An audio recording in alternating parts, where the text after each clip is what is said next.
প্রিয় দর্শক, আমাদের ভার্চুয়াল স্কুলে আপনাদের সবাইকে স্বাগতম। আজকে আমরা কথা বলবো সঞ্চয়পত্রের কিছু টিপস এবং ট্রিক্স নিয়ে। তো আশা করি পুরো ভিডিওটি আমাদের সাথে থেকে দেখবেন। চলুন তবে শুরু করি। সঞ্চয়পত্রের প্রথম টিপস, বেশি মুনাফা পেতে চান?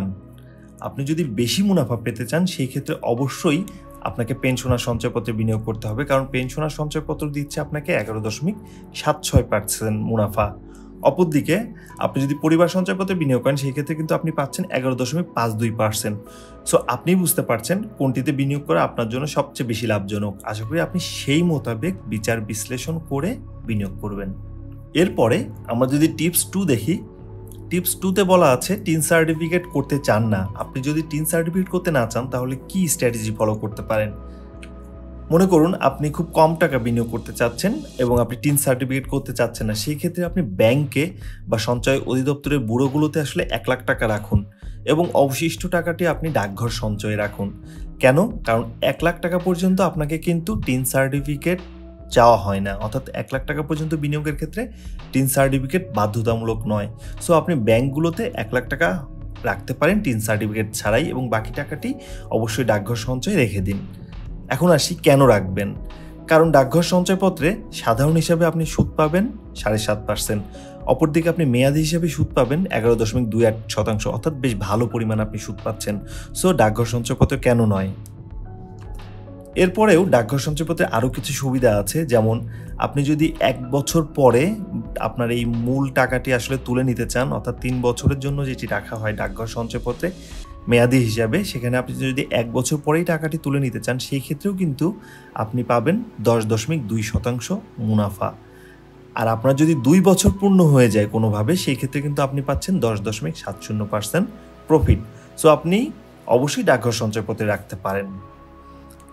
এরপরে টিপস, কম সময়ের জন্য টাকা বিনিয়োগ করতে চান, অর্থাৎ আপনি যদি কম সময়ের জন্য, আপনার যদি আসলে 3 বছর না, দেখা যাচ্ছে আপনি 2 বছর বা 1 বছর এই সময়ের জন্য টাকা বিনিয়োগ করতে চান, তাহলে কোনটায় বিনিয়োগ করা আপনার জন্য ভালো হবে, প্রফিটেবল হবে? চলুন দেখে নেই।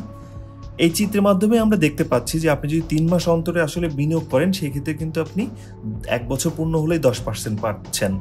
আর বাকি যে 3টি রয়েছে, অর্থাৎ পরিবার সঞ্চয়পত্রে 9.5% পাচ্ছেন, আপনি পেনশনারে পাচ্ছেন 9.70, আর 5 বছর মেয়াদি বাংলাদেশে পাচ্ছেন আপনি 9.35%। সো এক্ষেত্রে কিন্তু আপনার 3 মাস অন্তর মুনাফা ভিত্তিক সঞ্চয়পত্রে বিনিয়োগ করাই শ্রেয়। এছাড়াও আপনি যদি 2 বছর পর্যন্ত রাখতে পারেন সেই ক্ষেত্রেও কিন্তু 3 মাস অন্তরটি আসলে বেশি দিচ্ছে। 3 মাস অন্তরে আপনি 2 বছর পর্যন্ত রাখলেও পাচ্ছেন 10.5%। অপরদিকে বাকি যে সঞ্চয়পত্রগুলো রয়েছে এগুলোতে আপনি 10.15 এবং 9.80% পাচ্ছেন। সো আপনার জন্য নিশ্চিতভাবেই বলা যায় যে আপনি যদি স্বল্প সময়ের জন্য বিনিয়োগ করতে চান সেই ক্ষেত্রে 3 মাস অন্তর মুনাফা ভিত্তিক সঞ্চয়পত্রে বিনিয়োগ করাটাই আপনার জন্য বুদ্ধিমানের কাজ হবে। টিপস 4, একক নামে 10 লাখ বা এর কম টাকা বিনিয়োগ করতে চান, অর্থাৎ আপনি যদি একক নামে 10 লাখ বা তার কম টাকা বিনিয়োগ করতে চান তাহলে কিভাবে, কোন স্ট্র্যাটেজি ফলো করবেন? আমরা সবাই জানি যে ন্যাশনাল পেমেন্ট সিস্টেমের আওতায় ব্যাংক এবং সঞ্চয় অধিদপ্তরের ব্যুরোগুলো রয়েছে, যেখানে ডাকঘর সঞ্চয়পত্রগুলো আসলে ন্যাশনাল পেমেন্ট সিস্টেম এই সফটওয়্যারের আওতায় না। সো এই ক্ষেত্রে আপনি কিন্তু ব্যাংকে 5 লক্ষ টাকা রাখতে পারেন, সেই ক্ষেত্রে কিন্তু আপনার 5% হারেই আসলে আপনার করবে, উৎসে কর কাটবে। অপরদিকে আপনি বাকি টাকাটি ডাকঘর সঞ্চয় স্কিমে খুব সহজেই বিনিয়োগ করতে পারেন। আরেকটু ডিটেলসে যদি আমরা যাই সেই ক্ষেত্রে আমরা দেখতে পাচ্ছি যে আপনি পরিবার সঞ্চয়পত্র বলুন, 3 মাস অন্তর মুনাফা ভিত্তিক সঞ্চয়পত্র বা পেনশনার সঞ্চয়পত্র অথবা 5 বছর মেয়াদী বাংলাদেশ সঞ্চয়পত্র, এই সবগুলোতেই কিন্তু উৎসে কর 5% পর্যন্ত কাটা হবে। শুধুমাত্র পেনশনার সঞ্চয়পত্র 5 লাখ টাকা পর্যন্ত আসলে কোনো উৎসে কর কাটা হয় না। আর পেনশনার সঞ্চয়পত্রে আসলে বাধ্যবাধকতা রয়েছে, সবার জন্য এটি প্রযোজ্যও নয়। সো আপনি যদি 5 লক্ষ টাকা পর্যন্ত বিনিয়োগ করেন এই সঞ্চয়পত্রে ব্যাংক বা সঞ্চয় ব্যুরোর, সেক্ষেত্রে আপনি কিন্তু 5% উৎসে কর দিচ্ছেন, আর অবশিষ্ট টাকাটি আপনি আসলে ডাকঘর সঞ্চয় স্কিমে বিনিয়োগ করেন ডাকঘরের সঞ্চয়পত্রে, সেটা আপনার জন্য বেস্ট হবে। যেহেতু ডাকঘর সঞ্চয় স্কিমে সাধারণ হিসাবে 7.5% প্রফিট পাবেন আর আপনি মেয়াদি হিসাবে 11.28% প্রফিট পাবেন, তাহলে ডাকঘর সঞ্চয় স্কিম কেন নয়? এরপর টিপস 5, যুগ্ম নামে আপনি যদি 25 লাখ বা এর কম টাকা বিনিয়োগ করতে চান তাহলে আপনি কি করবেন? অর্থাৎ আপনি 25 লাখ বা তার কম টাকা বিনিয়োগ করতে চাচ্ছেন, তাহলে আপনার জন্য সেরা ওয়ে হচ্ছে আপনি ব্যাংকে 5 লাখ টাকা রাখুন এবং অবশিষ্ট টাকা ডাকঘর সঞ্চয় স্কিমে বিনিয়োগ করুন। কারণ ওই একই যে আপনি ব্যাংকে 5 লাখ টাকায় কিন্তু আপনাকে উচ্ছে কর 5% দিতে হবে, কিন্তু আপনি যদি 5 লাখ টাকার বেশি রাখেন সেই ক্ষেত্রে কিন্তু আপনাকে উচ্ছে কর দিতে হবে 10%। সো আপনি বাড়তি উচ্ছে কর কেন দেবেন? আপনি 5 লক্ষ টাকা ব্যাংকে রাখুন এবং অবশিষ্ট টাকা আপনার নিকটস্থ যে ডাকঘর সঞ্চয়পত্র রয়েছে ডাকঘরে বা পোস্ট অফিসে সেখানে বিনিয়োগ করুন। টিপস 6, ন্যাশনাল আইডি কার্ড হারিয়ে গেছে কিন্তু সঞ্চয়পত্র কিনতে চান। মনে করুন আপনার ন্যাশনাল আইডি কার্ড রয়েছে কিন্তু পাচ্ছেন না, অথবা ন্যাশনাল আইডি কার্ড কোনোভাবে হারিয়ে গিয়েছে বা পুড়ে গিয়েছে বা নষ্ট হয়ে গিয়েছে। এই ক্ষেত্রে বর্তমান যে অনলাইন সিস্টেম, বর্তমানে এই অনলাইন সিস্টেমে আপনি কিন্তু খুব সহজেই আপনার এনআইডি কার্ড ডাউনলোড করে নিতে পারেন। এই ক্ষেত্রে অনেকেই বিদেশে যে ভাই বোনেরা রয়েছে তারা বলে যে ভাইয়া আমার ন্যাশনাল আইডি কার্ড তো আসলে নষ্ট হয়ে গিয়েছে বা আমি হারিয়ে ফেলেছি, এখন আমি কী করব। সো তাদের জন্য আসলে খুব সহজই হচ্ছে আপনি অনলাইনে যে কোনো ইউটিউব থেকে আসলে দেখে নিতে পারেন। এনআইডি কার্ড কিন্তু খুব সহজে আপনি ডাউনলোড করে সেটি প্রিন্ট করে আপনি নতুন এনআইডি কার্ডের মতো ইউজ করতে পারেন। এটি কিন্তু আসলে অ্যালাউ এবং এটি কিন্তু বৈধ। সো এইভাবে আপনি আসলে নতুন এনআইডি কার্ড পেতেই পারেন। এরপর টিপস 7, স্বয়ংক্রিয়ভাবে পুনঃবিনিয়োগ করতে চান, অর্থাৎ আপনি মনে করেন দেশের বাইরে থাকেন বা আপনি দেশের বাইরে 6 বা 10 বছরের জন্য থাকবেন। সো এই ক্ষেত্রে আপনি এমনভাবে বিনিয়োগ করতে চান যেন আপনার সেই সঞ্চয়পত্রে বিনিয়োগের পরে আপনাকে পরবর্তীতে দেশে মাঝে এসে আবার বিনিয়োগ করতে না হয়, অর্থাৎ এই ঝামেলাগুলো আপনাকে যেন আর পোহাতে না হয়। সো এই ক্ষেত্রে আপনার জন্য কিন্তু একটি ভালো সমাধান রয়েছে, সেটি হচ্ছে যে আপনি খুব সহজেই 5 বছর মেয়াদী বাংলাদেশ সঞ্চয়পত্রে আপনি বিনিয়োগ করতে পারেন, কারণ এটাতে আসলে 1 মেয়াদের জন্য স্বয়ংক্রিয়ভাবে পুনঃবিনিয়োগ সুবিধা পাওয়া যায়।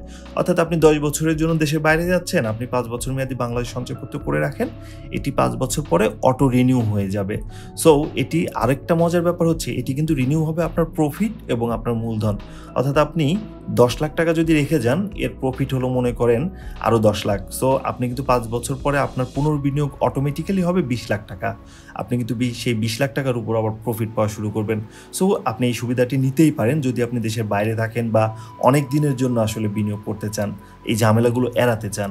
এছাড়াও ডাকঘর সঞ্চয়পত্র কিন্তু আপনাকে স্বয়ংক্রিয় পুনঃবিনিয়োগ সুবিধা দিচ্ছে। সো আপনি এই 2টি অপশনই আপনার জন্য আসলে সবসময় খোলা আছে এবং এই 2টি অপশনই আসলে আপনার জন্য বেস্ট অপশন। আর বাকি যে 3টি রয়েছে এই 3টিতে আসলে স্বয়ংক্রিয় পুনঃবিনিয়োগ সুবিধা নেই। টিপস 8, আপনার কি ব্যাংক অ্যাকাউন্ট নাই? মনে করুন আপনার কোনো ব্যাংক অ্যাকাউন্ট নাই কিন্তু আপনি সঞ্চয়পত্র করতে চাচ্ছেন। এই ক্ষেত্রে আপনাকে কি সাজেশন দিব বা আপনাকে কি টিপস দিব? আমি অত্যন্ত সরি, আপনাকে এই ক্ষেত্রে আসলে আমি কোনো টিপস দিতে পারছি না, কারণ বর্তমান সিস্টেমটাই এমনভাবে করা হয়েছে যে আপনাকে অবশ্যই ব্যাংক অ্যাকাউন্ট থাকতে হবে এবং ব্যাংক অ্যাকাউন্ট নাম্বার থাকতে হবে, তাছাড়া আপনি সঞ্চয়পত্র করতে পারবেন না। আর আপনি ব্যাংক অ্যাকাউন্ট থাকলে আপনি আসলে বিভিন্ন ধরনের সুযোগ সুবিধাও পাবেন, কিছু চার্জ কাটবে ডেফিনেটলি, তারপরেও আপনাকে ব্যাংক অ্যাকাউন্ট করতেই হবে। এছাড়া আসলে এই ক্ষেত্রে কোনো টিপস বা ট্রিক্স দিতে পারছি না, জন্য আমি দুঃখিত। তবে আমার সাজেশন থাকবে আপনি অবশ্যই ব্যাংক অ্যাকাউন্ট খুলে ফেলুন যত তাড়াতাড়ি সম্ভব। টিপস 9, আপনার কি এমআইসিআর চেক নাই? এই ক্ষেত্রে আপনাদের বলবো যে আপনাদের অনেকেরই ব্যাংক অ্যাকাউন্ট রয়েছে কিন্তু আপনাদের চেক এমআইসিআর চেক না। তো এমআইসিআর চেক না থাকলে যে সমস্যাটি হয় সেটি হচ্ছে যে আপনার এমআইসিআর চেকের মাধ্যমে আসলে চেকের সঠিকতা বা চেকটি সঠিকভাবে এবং চেকটি যে কোনো ধরনের জালিয়াতি রোধ করে আসলে সঠিকভাবে লেনদেন করা সম্ভব হয়, এবং এমআইসিআর চেক না ছাড়া আসলে আপনি সঞ্চয়পত্রটাও ওইভাবে করতে পারবেন না যদি আপনি বাংলাদেশ ব্যাংকের অফিসগুলোতে রাখেন বা আপনার যে ব্যাংকে অ্যাকাউন্ট রয়েছে আপনি যদি ওই ব্যাংকেই সঞ্চয়পত্র না খুলেন, অর্থাৎ অন্য কোথাও খুলেন, সেই ক্ষেত্রে কিন্তু আপনার এমআইসিআর চেক লাগবেই। সো এই বিষয়ে আসলে নতুন কোনো টিপস বা ট্রিক্স নেই আমার কাছে, তবে আমার কাছে যে সাজেশনটি রয়েছে আপনি ব্যাংক অ্যাকাউন্ট খুলবেন এবং আপনি অবশ্যই এমআইসিআর চেক নেবেন। এরপরে টিপস 10, আপনি কি দেশের বাইরে থেকে নিজের নামে সঞ্চয়পত্র করতে চান? এই ক্ষেত্রে আসলে অনেকেই আমাকে প্রশ্নটা করেন যে আপনি দেশে বাইরে রয়েছেন, আপনি কি সঞ্চয়পত্র করতে পারবেন? সো তাদের ক্ষেত্রে আসলে আমি বলতে চাচ্ছি আসলে আমি খুবই দুঃখিত যে বর্তমানে এই সুযোগ আসলে সঞ্চয়পত্রে নেই, তবে ভবিষ্যতে এটা হতেই পারে, কারণ বর্তমান সরকার প্রবাসী ভাই বোনদের কথা বিবেচনা করে আসলে বিভিন্ন ধরনের স্কিম, বিভিন্ন ধরনের সুযোগ সুবিধা চালু করেছে। আশা করি তাদের মাথাতেও রয়েছে যে প্রবাসী ভাই ও বোনেরা বিদেশ থেকেই নিজের নামে কিভাবে সঞ্চয়পত্র করতে পারবে সে বিষয়ে অবশ্যই পরিকল্পনা করছে, এবং আশা করছি খুব শীঘ্রই আপনারা এই ধরনের ইনফরমেশন আপনাদেরকে আমি দিতে পারবো। নাম্বার 11 অর্থাৎ টিপস নাম্বার 11, এখানে বলা আছে আপনি 2 লাখ বা তার কম টাকা বিনিয়োগ করতে চান, এটি আমি আসলে পূর্বেই বলেছি, তারপরেও আপনাদের জানিয়ে রাখি। আপনি যদি 2 লাখ বা খুব সামান্য পরিমাণ বিনিয়োগ করতে চান, সেই ক্ষেত্রে কিন্তু আপনাকে উচ্ছে কর 10% দেওয়ার দরকার নেই এবং আপনাকে কিন্তু টিন সার্টিফিকেটের সেই ঝামেলাও পোহানোর দরকার নেই।